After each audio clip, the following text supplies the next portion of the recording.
Check it out, folks. Today's the day that we're removing our composting rings. My compost piles have been out here for, I don't know, a few months. I really haven't had time to do anything with them. They were ready a little while ago. But anyway, you can see these two larger compost piles, and they were inside a 4-foot tall by 4-foot wide ring, each one of them. The pile on the right was turned over one single time. The other pile was not. Okay? The pile on the right is somewhat more advanced in its decomposition. The pile on the left is not lagging very far behind. You can see over here, this is where my resources end up, right here. Gather them, place them here. Stuff comes from the kitchen, comes from the garden.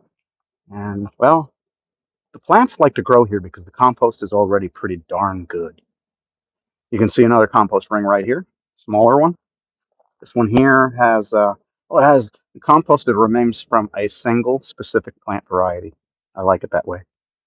Anyway, here you can see the other side, the other angle of these.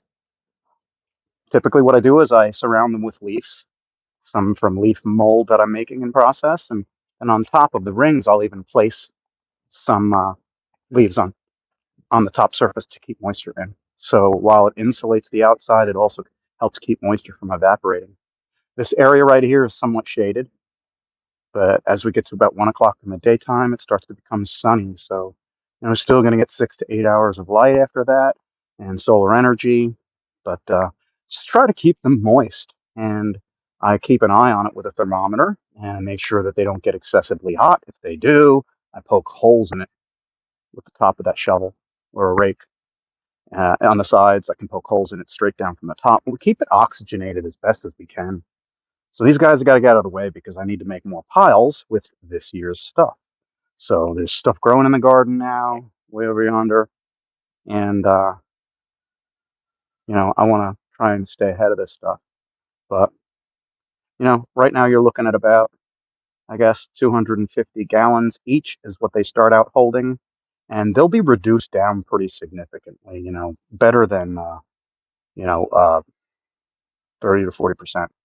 The first month, the pile reduces by about 1.5 feet. So, you know, um, it's important to have a good mixture of high nitrogen stuff. For that, I use green grasses and also plant matter. You can use leaf matter as well, but if it's brown leaf matter, it won't have much chlorophyll and won't have much nitrogen. It's not going to do a whole lot to get your compost hot. So if you've got chickens, you can use their manure. And always make sure you're using something that's organic. Do yourself a favor by staying as organic as is possible.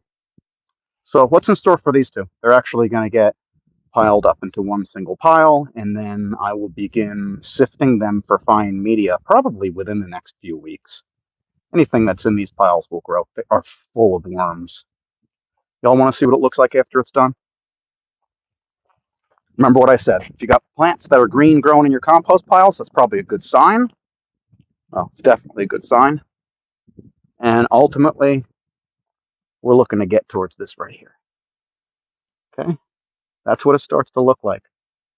This is what it looks like after it's been sifted through a 1/4 inch hardware cloth. It's very high quality. Anything will grow in this. The last and final phase is to go inside these pails like this. If there's anything that needs to germinate, it will germinate then. Pretty cool. If you don't have one of these, go ahead and look for one online. It's really important. And give it a shot. Like, follow, sub. Peace, folks. God bless.